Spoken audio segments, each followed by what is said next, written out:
귀한 수요예배 가운데 나오신 성도님들 진심으로 축복합니다. 기도함으로 예배의 자리 가운데 나아가겠습니다. 선하신 주님, 우리 주 하나님, 오늘도 우리를 예배의 자리로 불러주심에 참으로 감사를 드립니다. 크신 하나님의 은혜가 귀한 교회를 덮게 하여 주시고 한 사람 한 사람 머리 위에 임하사 크신 주님을 경험케 하옵소서. 감사드리옵고 예수님의 이름으로 기도드립니다. 아멘. 찬송가 369장 찬양하시겠습니다.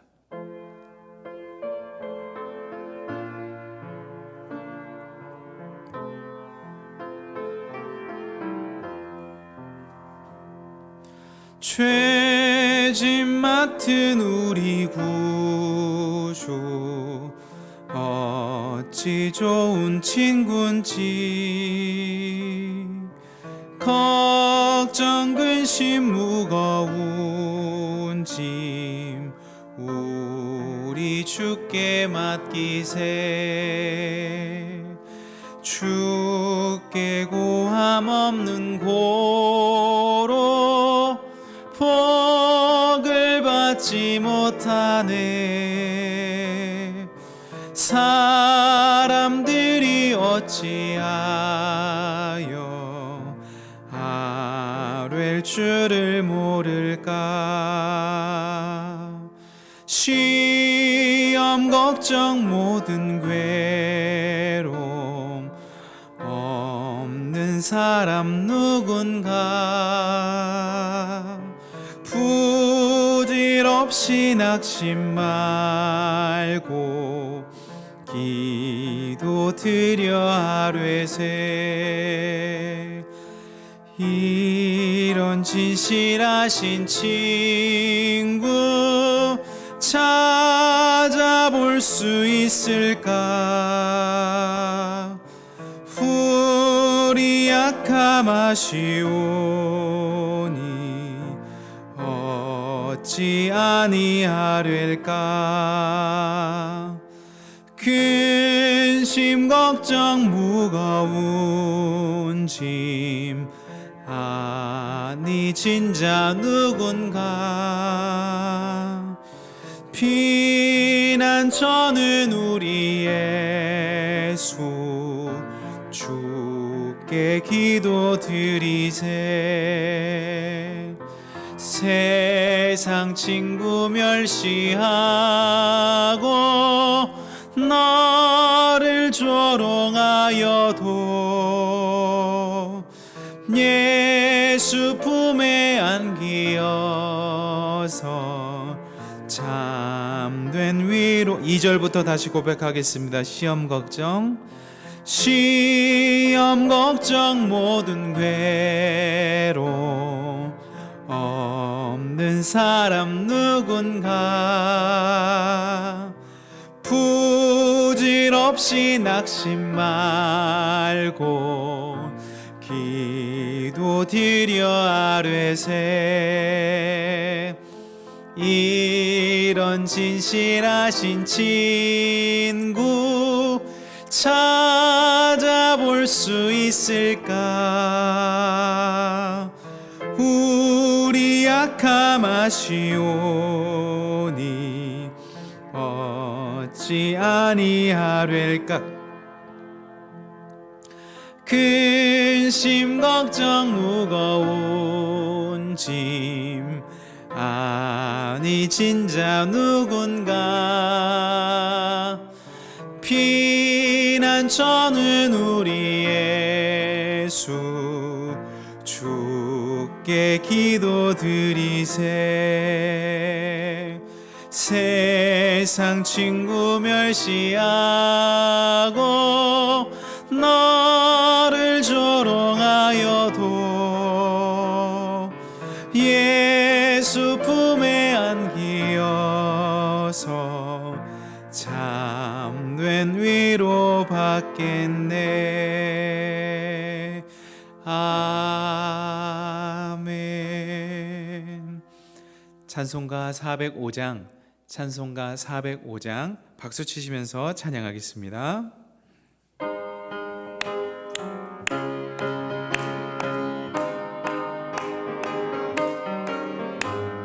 주의 친절한 팔에 안기세 우리 마음이 평안하리니 항상 기쁘고 복이 되겠네 영원하신 팔에 안기세 주의 팔에 그 크신 팔에 안기세 주의 팔에 영원하신 팔에 안기세 날이 갈수록 주의 사랑이 두루 광명하게 비치고 천성 가는 길 편히 가리니 영원하신 팔에 안기세 주의 팔에 그 크신 팔에 안기세 주의 팔에 영원하신 팔에 안기세 주의 보좌로 나아갈 때에 기뻐 찬미소리 외치고 겁과 두려움 없어지리니 영원하신 팔에 안기세 주의 팔에 그 크신 팔에 안기세 주의 팔에 우리 1절부터 다시 찬양하겠습니다. 주의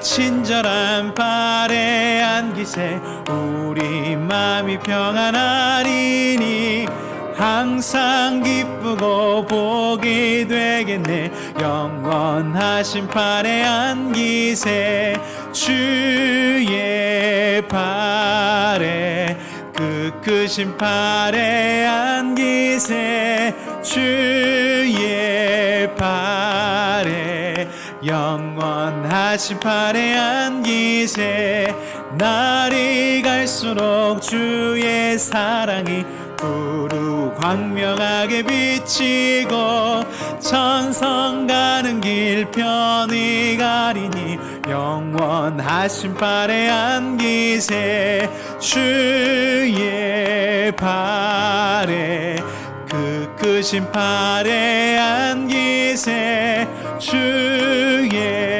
팔에 영원하신 팔에 안기세 주의 보좌로 나아갈 때에 기뻐 찬미소리 외치고 겁과 두려움 없어지리니 영원하신 팔에 안기세 주의 팔에 그 크신 팔에 안기세 주의 팔에 영원하신 팔에 안기세.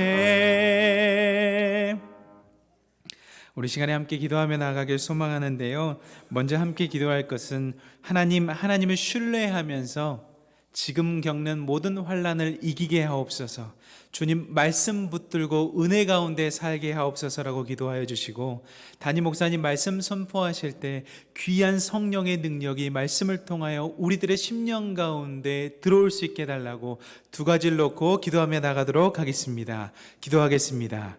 사랑의 하나님, 주님 믿음으로 주님을 신뢰하며 우리들의 상황이 어떠하든지 그것과 상관없이 주님을 신뢰하면서 주님의 팔에 정말 평안을 얻을 수 있도록 인도하여 주옵소서. 굳건한 믿음 위에 말씀 위에 하나님께서 인도하시는 그 선한 길을 걸어갈 수 있도록 인도하여 주옵소서.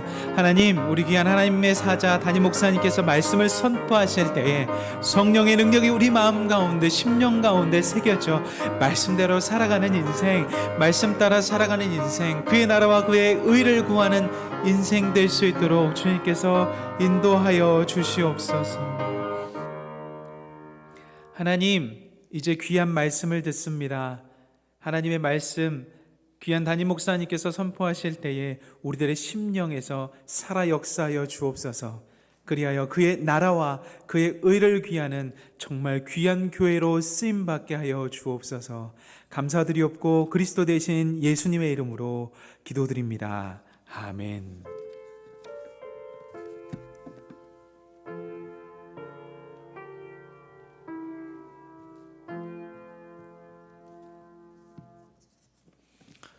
이 시간 하나님께서 우리에게 주신 말씀은 출애굽기 34장 1절에서 17절의 말씀이 되겠습니다.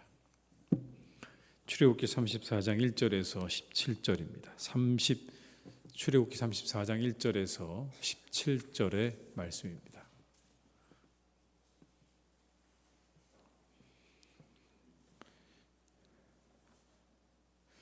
출애굽기 34장 1절에서 17절의 말씀을 한 절씩 교독하시겠습니다. 여호와께서 모세에게 이르시되 너는 돌판 둘을 처음 것과 같이 다듬어 만들라. 내가 깨뜨린 처음 판에 있던 말을 내가 그 판에 쓰리니 아침까지 준비하고 아침에 시내산에 올라와 산 꼭대기에서 내게 보이되 아무도 너와 함께 오르지 말며 온 산에 아무도 나타나지 못하게 하고 양과 소도 산 앞에서 먹지 못하게 하라.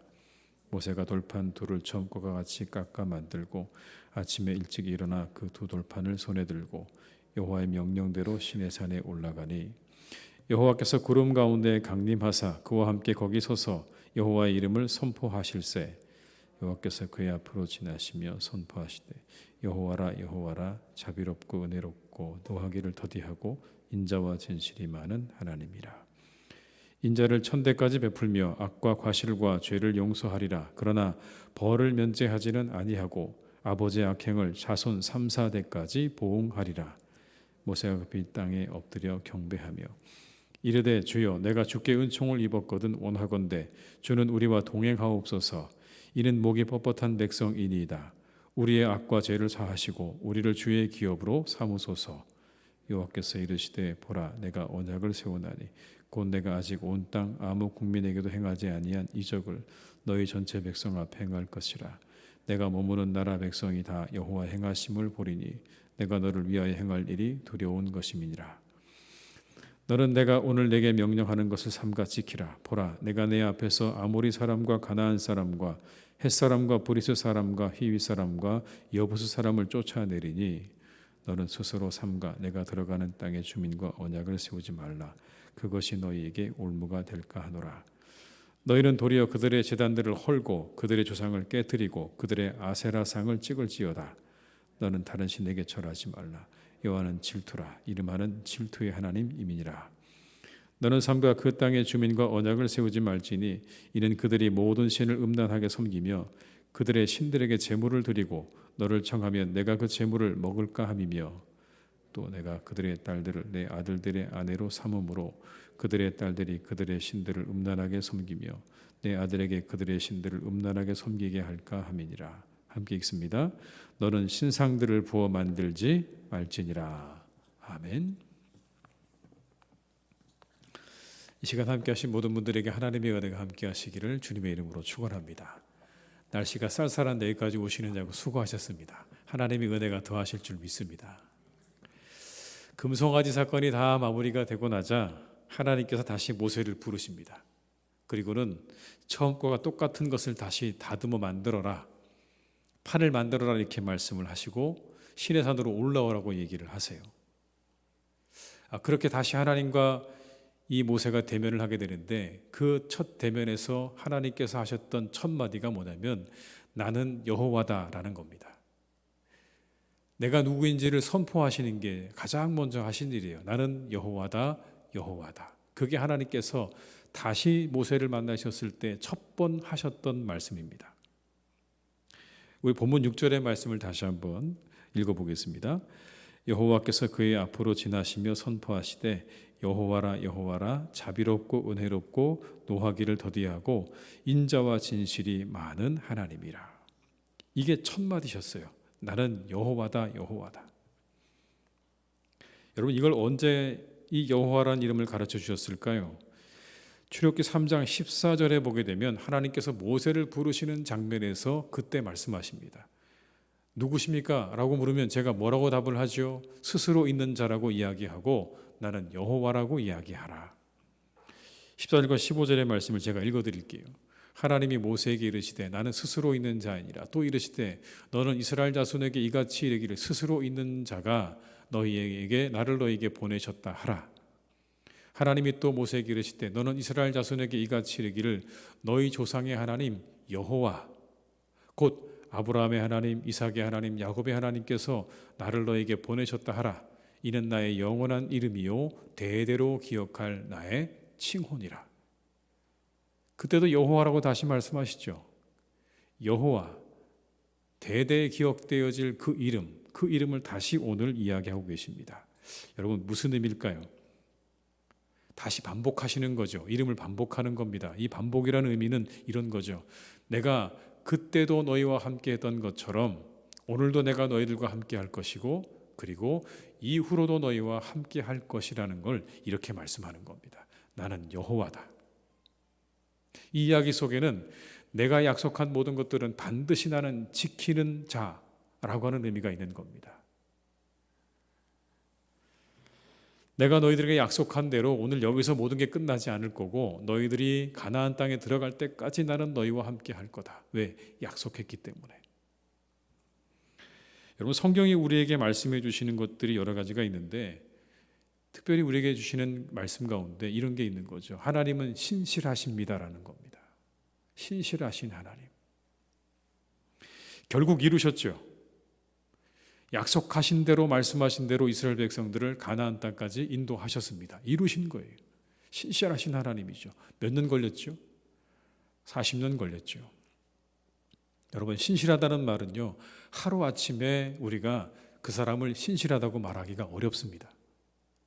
누군가를 신실하다, 성실하다고 말할 때는요, 시간이 좀 걸리는 거죠. 적어도 꽤 오랜 시간을 두고 지켜보고 난 다음에 그 사람이 성실하다, 신실하다고 말하는 거죠. 이 신실하다는 말은 시간을 담고 있는 이야기입니다. 절대로 짧은 시간에 우리가 그 사람을 신실하다고 말하기는, 평가하기는 참 어렵죠.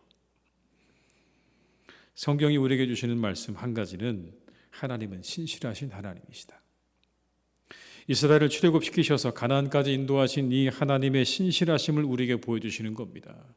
그리고 그리스도를 보내셔서 인류를 구원해 주시겠다고 약속하시고 그것을 이루신 하나님의 신실하심을 보여주는 거죠. 그 성경 전체는 한 가지를 우리에게 분명하게 말씀합니다. 하나님은 신실하신 분이시다. 우리가 하나님을 신뢰해야 하고 신뢰할 수 있는 이유입니다. 하나님을 신뢰할 만한 분이 아니라면, 신실하지 못하다면 우리가 어떻게 그 하나님을 신뢰할 수 있을까요? 신뢰할 수도 없고, 그리고 신뢰해서도 안 되는 거죠. 그런데 성경은 우리에게 말씀합니다. 그 하나님을 우리가 참으로 신뢰할 만한 분이다. 물론 때때로 여러분, 우리의 시간표와 하나님의 시간표가 어긋날 때가 있어요. 그죠? 우리는 우리의 시간표대로 가기를 바라고, 하나님은 하나님의 시간표가 있기 때문에 우리의 시간표와 하나님의 시간표가 어긋날 때도 있어서, 때로 그렇게 되면 우리가 불신앙에 빠지기도 합니다. 내 때 이루어지지 않으면 사람들이 불신앙에 빠지기도 해요. 그런데 여전히 하나님은 신실하신 거죠. 사람들의 모습과 상관없이 하나님의 약속은 이루어져 가고 있는 겁니다. 우리가 하나님을 믿고 신뢰할 수 있는 이유예요. 사랑하는 교우 여러분, 하나님을, 이 신실하신 하나님을 믿고 의지하는 삶을 살아가시기를 주님의 이름으로 축원합니다. 반드시 이루시고 약속한 것을 이루시고, 그리고 우리와 함께 하신다고 하셨으니 우리와 지금도 함께 하시는 줄 믿습니다. 그 하나님을 믿고 가시는 거예요. 두 번째, 성경은 여러분 우리에게 이걸 말씀하십니다. 하나님 참 자비로우신 분이다, 이렇게 말씀합니다. 그런데 그 뒤에 하나의 말씀을 더 붙였어요. 자비로우신 하나님인데 정의로우시기도 하다. 자비로우신 것만 아니라 정의로우신 하나님이다. 여러분, 7절의 말씀을 같이 읽어볼까요? 인자를 천대까지 베풀며 악과 가실과 죄를 용서하리라. 그러나 벌을 면제하지는 아니하고 아버지의 악행을 자손 3, 4대까지 보응하리라. 자비하심을 선포하죠. 얼마나 그 자비가 큰지. 인자를 언제까지 베푸신다고요? 1000대까지 베푸신다 말씀하십니다. 반면에 악행을 몇 대까지 보응하신다고요? 3, 4대까지 보응하신다. 여러분, 1000대 3, 1000대 4. 그러니까 뭐가 더 분명히 큰 겁니까? 하나님의 자비가 훨씬 더 크다는 걸 말씀하는 거예요. 그런데 우리가 그거에 우리 모든 걸 우리가 기대하고 살아가기는 하지만, 벌을 면제하지 않으신다는 이 말씀, 그리고 3, 4대까지 보응하신다는 말씀도 우리는 더불어 기억하셔야 돼요. 왜냐하면 정의의 하나님을 잃어버리면 그러면 은혜가 모호해집니다, 여러분. 무슨 말씀이냐면 우리에게 잘못이 없고 죄가 없다, 우리가 어떻게 해도 아무 상관이 없다고 되어버리면 그 다음엔 우리가 그 모든 죄로부터 구원받았다고 하는 그 은혜가요, 무색하게 되는 거예요. 여러분, 그렇지 않습니까? 정의의 하나님이 계셔야, 하나님의 정의가 살아있어야, 그래야 은혜가 분명해지는 겁니다. 모든 죄와 악을 심판하시는 하나님, 그 하나님이 분명하게 우리의 머릿속에 있어야 우리가 받은 은혜가 분명해지고 확실해지는 거예요. 근데 그게 없으면, 그게 무너지게 되면 우리가 받은 은혜가요, 별로 의미가 없어지게 되는 겁니다. 사랑의 하나님만을 기억하게 되면 방종에 빠질 수 있습니다. 다 용서해 주시겠지. 우리 하나님이 나를 너무 잘하셔. 다 용서해 주시겠지. 그리고 하나님은 사랑이라고 말씀하셨어라고 이야기하면서 모든 행위를 다 합리화하기 시작하면 그때부터 우리는 방종에 빠지는 것. 자유하기 원하시죠. 우리가 하나님, 우리 자유하기 원하세요.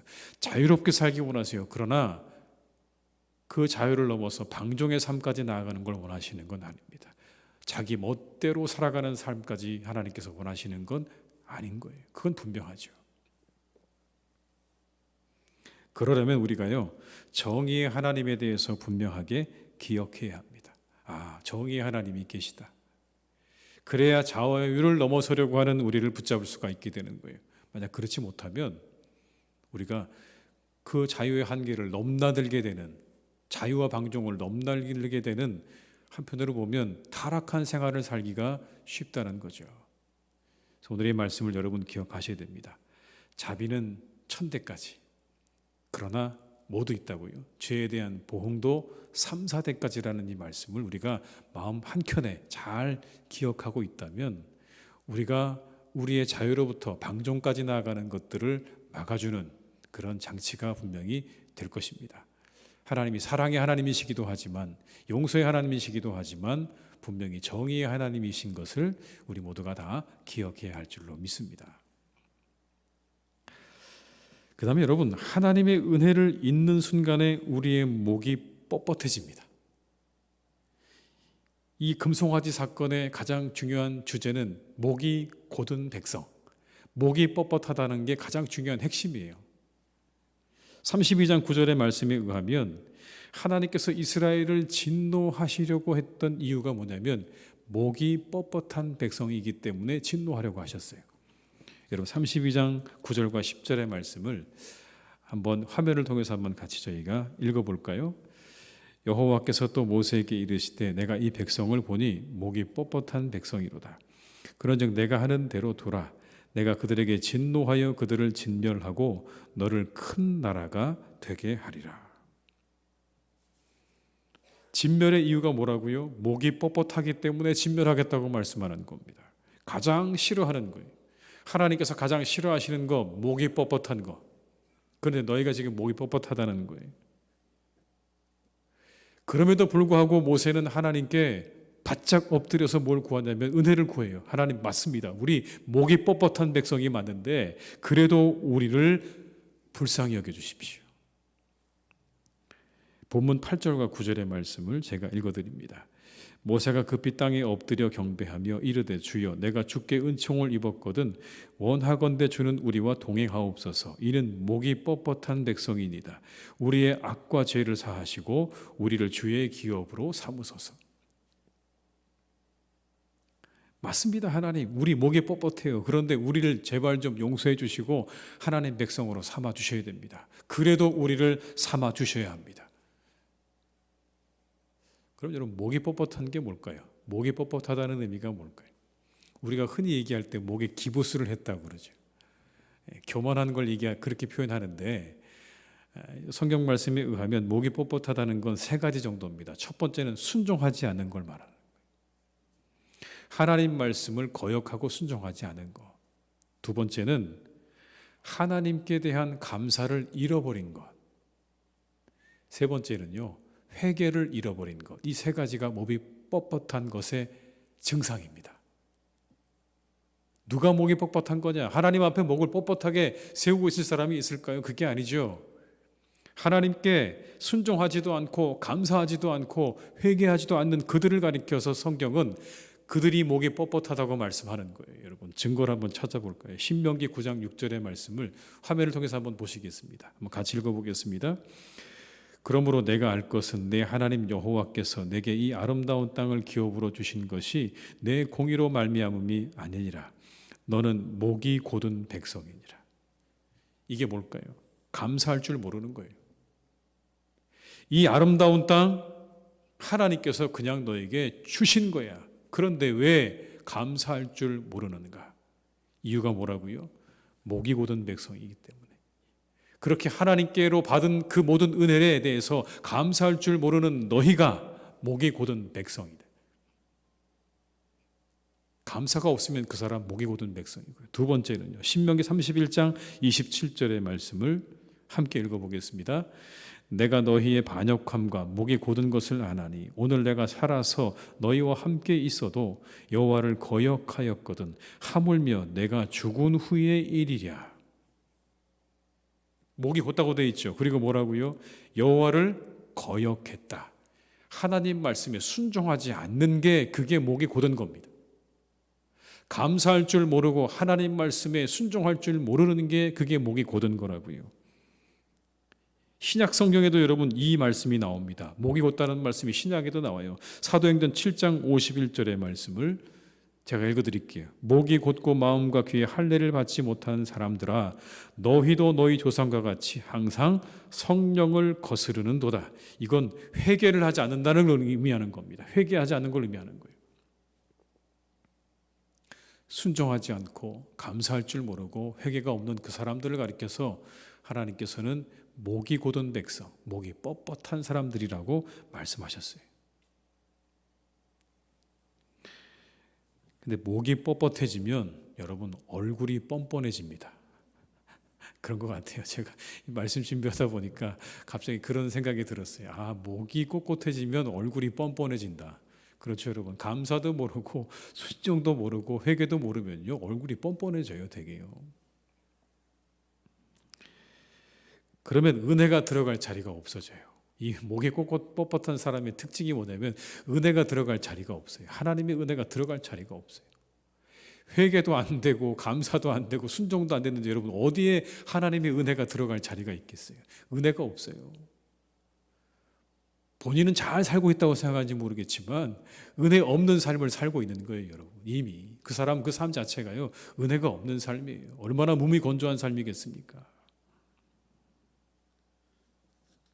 우리가 이 말씀을 잘 기억하시면서 목이 뻣뻣해지면 얼굴이 뻔뻔해진다는 걸 여러분 잘 기억하시면 좋겠습니다. 그런데 그럼에도 불구하고 하나님께서는요 언약을 다시 세워주십니다. 10절의 말씀, 본문 10절의 말씀을 같이 읽어보겠습니다. 여호와께서 이르시되 보라 내가 언약을 세우나니 곧 내가 아직 온 땅 아무 국민에게도 행하지 아니한 이적을 너희 전체 백성 앞에 행할 것이라. 내가 머무는 나라 백성이 다 여호와의 행하심을 보리니 내가 너를 위하여 행할 일이 두려운 것임이니라. 하나님께서 다시 약속을 세우세요. 내가 언약을 세우겠다. 내가 너희를 위하여 행할 일을 내가 반드시 행할 것이다. 이게 하나님의 약속이에요. 그렇게 목이 뻣뻣한 백성인데 하나님께서 다시 그들을 어떻게 하시는 겁니까? 품으시는 거예요. 하나님 보시기에 정말 그들에게 참 목이 뻣뻣하다는 것 빼고는 볼 게 없는데 그들을 다시 하나님께서 품으십니다. 그래서 우리 하나님은 이런 하나님인 것 같아요. 그럼에도 불구하고의 하나님. 우리가 어떠함에도 불구하고의 하나님. 우리가 목에 뻣뻣하든 어떠하든 그럼에도 끊임없이 우리를 다시 품으시는 하나님. 이스라엘을 품으셨던 것처럼 우리를 늘 그렇게 품으시는 하나님. 우리가 어떠할지라도 우리에게 은혜를 베푸시는 하나님이신 줄로 믿습니다. 그래서 하나님을요 지나치게 율법적으로 보는 것도 문제예요. 너무 지나치게 율법적으로 보셔도 안 돼요, 여러분. 하나님은요 은혜와 자비의 그리고 자유의 하나님이십니다. 자유와 은혜 베푸시는 하나님이세요. 그 하나님 안에서 기쁨과 즐거움 누리시기를 원하는 거죠. 그런데 자녀들이 맨날 하나님 바라보면서 이거 잘못하면 어떻게 될까? 저거 잘못하면 어떻게 될까? 여러분 그런 마음으로 신앙생활 하시는 건 하나님 원하시는 게 아니에요. 그 하나님 안에서 자유와 그리고 은혜를 맛보는 삶을 사셔야 되는 거지, 율법주의적으로 너무나 지나치게 우리가 거기에 얽매여서 살아서는 또한 안 되는 거죠. 우리 모든 성도님들이 그렇게 하나님 안에서 자유와 은혜 베푸시는 하나님 안에서 기쁨과 즐거움을 누리시는 신앙생활이 되시기를 주님의 이름으로 축원합니다. 그렇게 말씀하시고 난 다음에 여러분 하나님께서 이렇게 말씀하세요. 그러면 너희도 약속해라. 한 가지 약속해야 된다. 그건 이겁니다. 그 주민과 언약을 세우지 말라는 거예요. 너희가 들어가게 될 땅에 있는 주민들하고 언약을 세우면 안 돼. 왜냐하면 거기에 들어가서 언약을 세우는 순간 너희들은 이제 한 발 디뎌 놓은 거야. 언약대 세우지 말고 다른 신에게 전하지도 말고 그리고 결혼해서도 안 돼. 근데 하나님께서 여러분 아주 친절하게 뭘 말씀해 주시냐면 너희가 앞으로 이렇게 될 거야 라고 하는 과정을 아주 친절하게 설명해 놓고 계세요. 여러분 15절과 16절의 말씀을 한번 같이 읽어보겠습니다. 너는 삼가 그 땅의 주민과 언약을 세우지 말지니 이는 그들이 모든 신을 음란하게 섬기며 그들의 신들에게 제물을 드리고 너를 청하면 내가 그 제물을 먹을까 함이며 또 내가 그들의 딸들을 내 아들들의 아내로 삼음으로 그들의 딸들이 그들의 신들을 음란하게 섬기며 내 아들에게 그들의 신들을 음란하게 섬기게 할까 함이니라. 여러분 과정은 이겁니다. 언약을 세우게 되면 그 다음에 뭐가 되냐면 그들의 신들에게 드렸던 제물을 함께 먹게 될 거라는 거예요.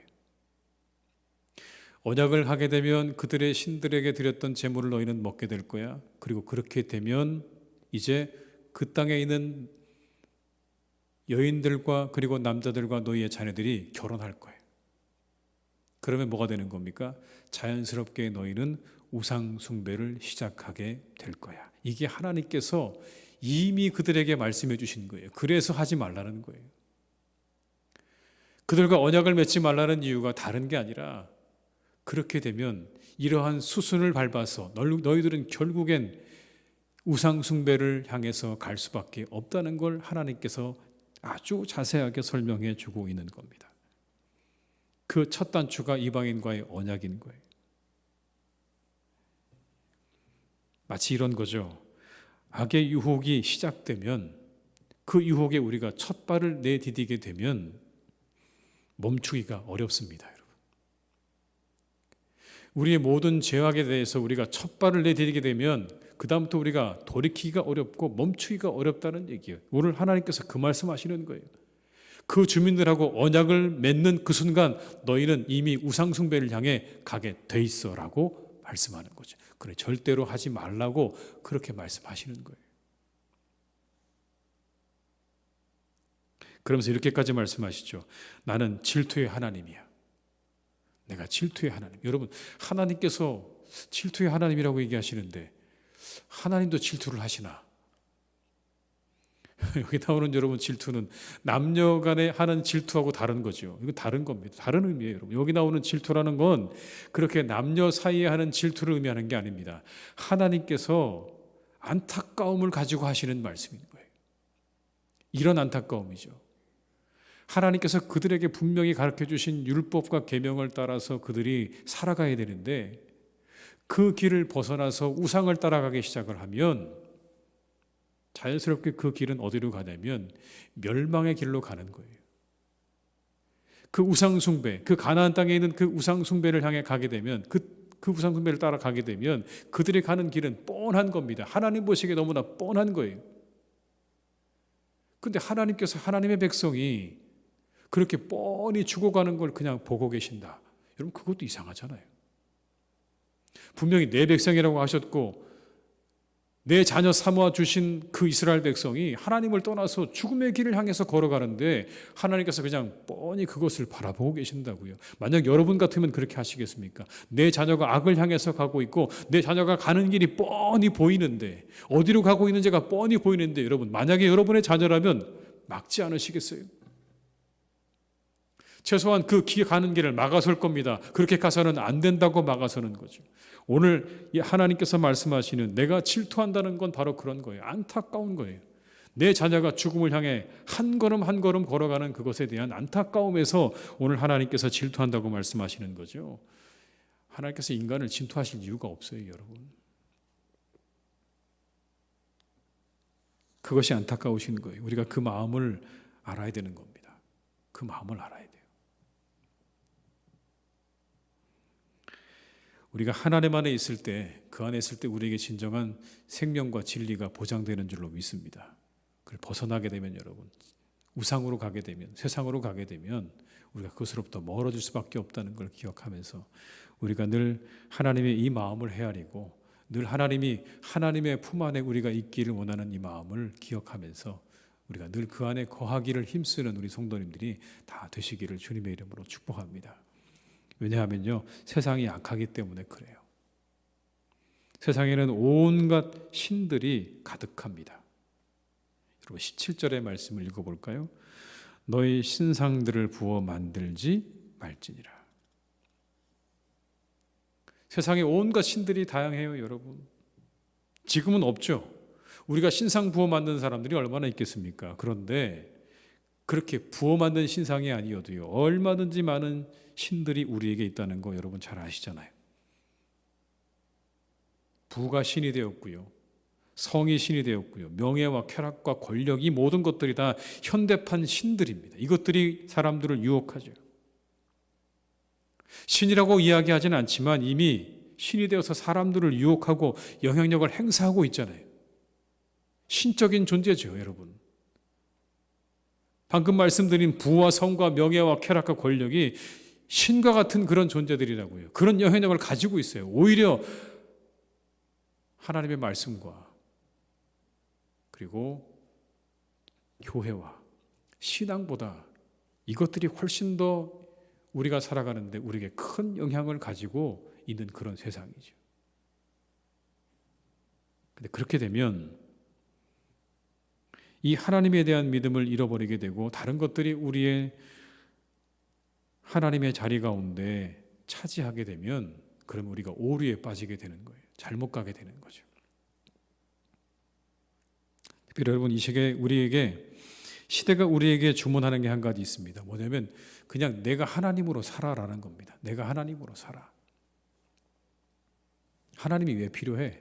그냥 네가 하나님으로 살면 되지. 너의 삶이잖아. 내게 주어진 삶이잖아. 그냥 내가 하나님으로 살면 되지. 하나님이 왜 필요하냐고 우리에게 그렇게 말하지 않습니까, 여러분? 모든 게 다 기준이 다 나라고 얘기하잖아요. 내가 옳으면 옳은 거고, 내가 좋으면 좋은 거고, 내가 틀리면 아닌 거고, 세상이 그렇게 우리에게 말하지 않습니까, 여러분? 더 이상 무슨 기준이 있습니까? 그냥 내가 기준이죠. 모든 게 다 내가 기준이에요.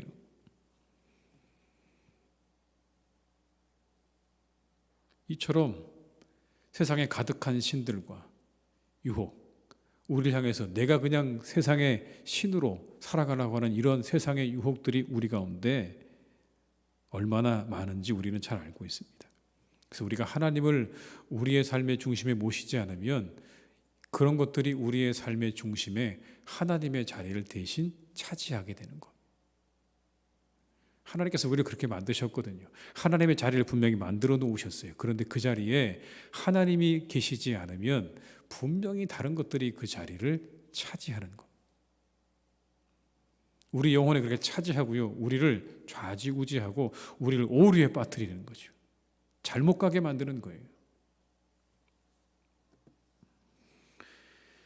우리가 은행 가서 예금 찾잖아요. 카드 나오면 뭐를 누르셔야 돼요? 비밀번호 몇 자리요? 4자리 누르셔야 되잖아요. 눌러야 돼요. 그래야 뭐가 나와요? 돈이 나오죠. 잘못 누르면 뭐가 나와요? 거기에 뜨죠. 비밀번호를 잘못 입력하셨습니다. 오류가 났다는 얘기죠. 오류가 났다는 얘기예요. 있어야 할 곳에 잘못된 게 들어가면 생겨나는 현상이에요. 비밀번호에 맞는 숫자가 입력이 돼야, 그래야 다른 게 돈이 나오는 거죠. 오류가 나면요, 우리가 잘못 넣게 되면요, 오류가 나면 아무것도 안 나오게 되는 거죠. 우리 시대 가운데 우리를 그렇게 우리의 영혼 가운데 잘못된 것들, 하나님이 아닌 것들이 하나님의 자리를 차지하고 앉아서 우리를 좌지우지하는 것들이 얼마나 많은지요. 예를 들면 이런 거죠. 성공의 신, 성공의 신. 사람들이 다 성공에 목말라 하잖아요. 다 성공에 목말라 합니다. 그러다 보니까 사람들이 어떻게 살아가냐면 계속해서 끊임없이 비교하고 살아가는 거예요. 난 성공해야 돼, 성공해야 돼. 그러다 보니 끊임없이 비교하는 거예요. 누가 더 부유한가, 누가 더 똑똑한가, 누가 더 많이 가지고 있는가, 누가 더 명예를 가지고 있는가. 여러분, 여기에 집착하는 거예요. 그러다 보니 늘 마음 가운데는 비교당하고 좌절되고 낙심하는 것밖에 없어요. 헤어나올 길이 없어요. 성공의 신이 우리의 영혼을 차지하게 되면 우리는 그 비교로부터 벗어나올 길이 없다고요. 계속 거기에서 비교하고 비교당하면서 좌절하고 낙심하고 낙망하고. 근데 성경은 여러분 뭐라고 말씀하십니까? 우린 정말 하나님께서 만드신 유일한 작품이, 우리 유일한 하나님의 작품이라고요. 세상에 여러분, 나 외에 다른 나와 똑같은 작품은 없는 거예요. 그냥 유일하게 하나님께서 우리를 창조하셨다고 말씀하셨는데, 우리가 하나님을 우리의 영혼 가운데 중심으로 모시고 살게 되면 이게 회복되는 거죠. 나는 세상에 유일한 사람이 되는, 유일한 하나님의 작품이 되는 거죠. 근데 성공의 신이 우리 안에 들어와서 나를 좌지우지하기 시작하게 되면 나는 늘 다른 사람보다 못한 사람, 실패한 사람, 루저, 이렇게 돼버리는 거죠. 이 얼마나 안타까운 일입니까? 하나님께서 이런 것들을 말씀하는 거예요. 신들을 만들지 말라는 건 그런 겁니다. 너희들 안에 잘못된 그런 신들이 들어가서 자리 잡기 시작하면 내가 원하고 뜻하는 바대로 너희들의 삶을 살지 못하기 때문에, 하나님은 한 사람 한 사람을 독특하게 그렇게 창조하셨는데 그 하나님의 유일한 작품인 그 사람이 끊임없이 누군가 다른 사람과 비교하면서 비교당하면서 좌절하고 낙심하는 그런 삶을 살아가는 걸 하나님께서 기뻐하지 않으시는 거죠. 하나님께서 안타까워하시는 거예요. 내가 너를 얼마나 귀하게 만들었는데, 내가 너를 얼마나 독특하게 만들었는데 여전히 비교하고 또 비교하고. 물질의 신이 우리를 풍요하게 만들죠. 근데 그 풍요로운 삶이 우리에게 허무하게 느껴져요. 그러면 사람들이 어디로 달려가냐면 쾌락을 향해 달려갑니다. 물질의 신에 사로잡히게 되면 그런 거예요. 그냥 허무하게 되고 쾌락을 향해 달려가고 다시 또 쾌락을 향해 달려가지만 끊임없이 밀려오는 허무함을 어떻게 할 길이 없는 거예요. 가지고 있기는 한데 늘 허무해요. 도대체 이건 무엇을 위한 물질인가? 단지 내 쾌락과 즐거움만을 위해 사용되어지는 물질인가? 여러분, 사람이기 때문에 그런 거 생각하지 않겠습니까? 그런데 하나님이 내 삶의 중심이 되어지면, 내 영혼에 하나님께서 그 중심에 자리 잡고 계시면 그 모든 물질은요, 하나님 안에서 방향을 찾게 되는 거예요. 물질의 신이 우리를 사로잡게 되면 방향을 잃어버리지만 하나님이 우리의 삶의 중심에 자리하게 되면 그 물질은 방향을 찾게 돼 있어요. 그 삶이 가치 있는 삶으로 가는 겁니다. 왜 물질을 주셨는지가 분명해지는 거고 그 삶이 가치 있는 삶으로 한 걸음 한 걸음 나아가게 되는 것이죠. 허무해지지 않은 것입니다. 이처럼 유일하신 하나님에 대한 신앙, 그것이 우리의 삶을 더욱 풍요롭고 가치 있게 만들어준다는 사실이에요. 그래서 하나님께서 하시는 말씀이 다른 신을 두지 말라고 우리에게 말씀하는 겁니다. 그 하나님이 우리의 삶의 중심에, 내 영혼의 중심에 있게 되면 이 모든 것들이 다시 그 안에서 새롭게 해석되어지고 방향을 찾고 그리고 풍요하게 된다는 이 한 가지의 진리를 여러분들이 기억하시면서 오늘도 다시 한번 점검하시기 바랍니다.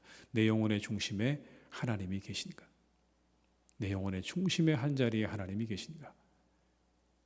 오늘 이 말씀처럼 다른 신을 두지 말라고 하는 이 말씀을 기억하시면서 오직 하나님을 여러분의 영혼 가운데 중심에 두시고 모시고 살아가셔서 여러분의 삶이 진정 가치 있고 그리고 행복한 그리고 풍요로운 삶이 되시기를 주님의 이름으로 축원합니다. 이 시간 함께 기도하시겠습니다. 기도하실 때 우리 이것을 위해 기도합니다. 정의로우시고 신실하신 하나님을 마음에 모시고 바른 길 가게 하옵소서. 우리가 정의롭고 신실하신 하나님을 마음에 모시고 바른 길 가게 하옵소서. 두 번째는 우리를 회복시켜 주시옵소서.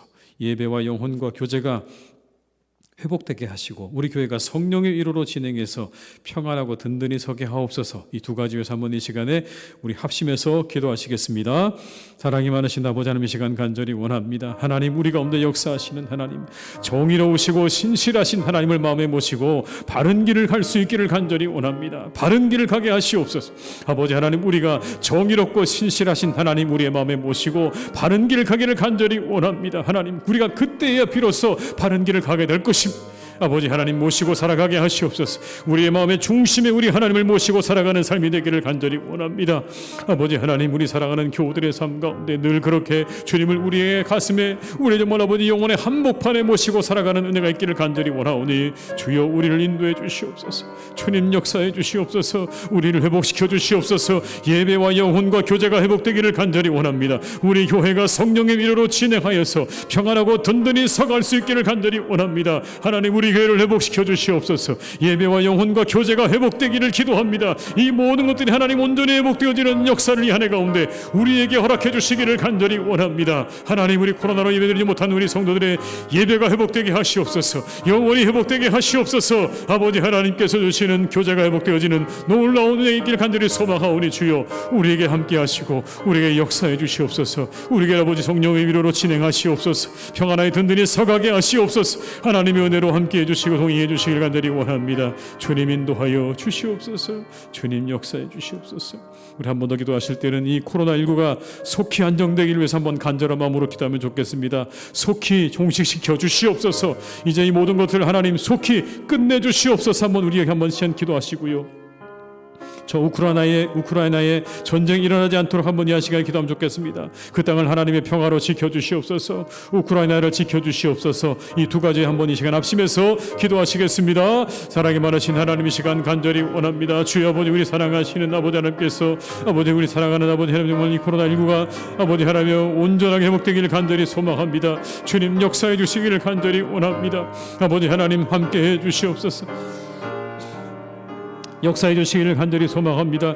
아버지, 모든 것들이 속히 사라지게 하시고 종식시켜 주시길 간절히 원합니다.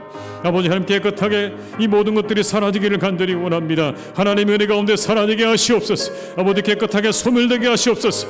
우리 모두가 다시 우리 일상으로 돌아가는 은혜가 있기를 간절히 원합니다. 하나님, 우리를 도와주시옵소서. 우리와 함께 하여 주시옵소서. 우리에게 아버지 하나님의 은혜를 부어주시기를 간절히 원합니다. 특별히 아버지 우크라이나 땅에 아버지 하나님께서 함께 주시기를 간절히 원하오니 하나님, 저 땅을 아버지 하나님께서 붙잡아 주시기 원합니다. 그 땅에 아버지 하나님의 평화로 지켜주시기를 간절히 원합니다. 아버지, 전쟁이 일어나지 않게 하시옵소서. 전쟁이 일어나지 않게 하시옵소서. 아버지 하나님, 은혜 가운데 저 땅을 지켜주시기를 간절히 원하오니 주여 아버지 하나님, 저 땅을 아버지 하나님께서 평안하게 평화롭게 지켜주시옵소서. 주님 역사해 주시고 주님 인도하여 주시옵소서. 주님 아버지, 저 땅의 평화가 깨지지 않기를 간절히 원하오니 사랑해 주 아버지 하나님, 우리 정말 저 땅에 아버지 하나님께서 저 우크라이나 땅에 하나님의 평안으로 함께 하시고 인도해 주시옵소서.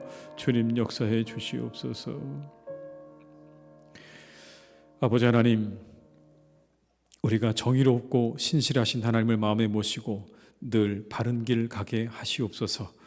우리 교회 예배와 영혼과 교제가 회복되게 하시고 성령의 위로로 진행해서 평안하고 든든히 서가는 복된 교회 되게 하여 주시옵소서. 이 코로나19 속히 종식시켜 주시고 저 우크라이나 땅에 전쟁이 일어나지 않도록 주님 그 땅을 지켜 보호하여 주시옵소서. 하나님, 사랑하는 우리나라의 대선을 준비합니다. 하나님께서 귀한 사람을 뽑아야 되는 일에 우리로 하여금 분별력을 주시고 지혜를 허락하여 주시옵소서. 예수님의 이름으로 기도드립니다. 아멘. 광고 말씀을 좀 드리겠습니다. 교회학교 세범성경학교와 동계수련회 일정을 참고하셔서 여러분들이 계속해서 기도해 주시기를 부탁드립니다. 3월 2일 수요일부터 다음 주가 되겠죠. 전반기 수요 구역 모임이 시작이 되겠습니다. 우리 모든 구역의 식구들께서는 이제 새롭게 시작되어지는 이 구역 모임에 함께 나오셔서 구역 모임도 가지시고 또 함께 기도도 하시고 또 교제도 하실 수 있기를 부탁을 드리겠습니다. 2022년 전반기 장학생 추천을 제가 받고 있습니다. 대상들 여러분 잘 확인하셔서 추천해 주시기를 부탁을 드리겠습니다. 이상 교회 소식을 마치고요. 찬송가 382장 찬양하신 후에 주기도문으로 예배를 마치겠습니다. 382장입니다.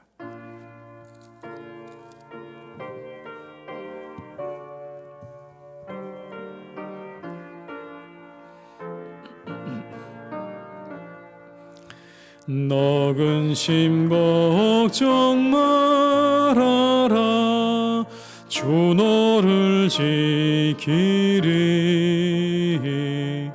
주 날개 밑에 거하라 주 너를 지키리 주 너를 지키리 아무 때나 어디서나 주 너를 지키리 늘 지켜주시리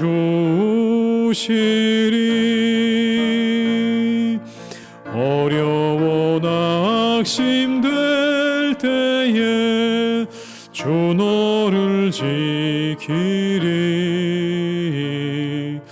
위험한 일을 당할 때 주 너를 지키리 주 너를 지키리 아무 때나 어디서나 주 너를 지키리 늘 지켜주시리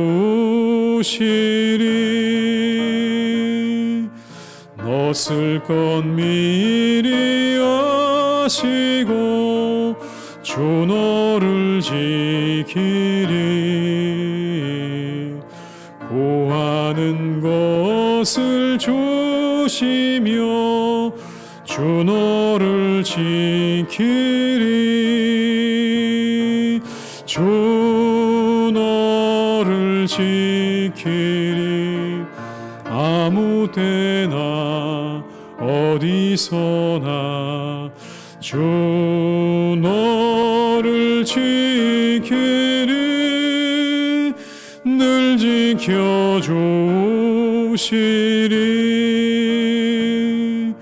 어려운 시험 당해도 주 너를 지키리 구주의 품에 거하라 주 너를 지키리 주 너를 지키리 아무 때나 어디서나 주 너를 지키리 늘 지켜주시리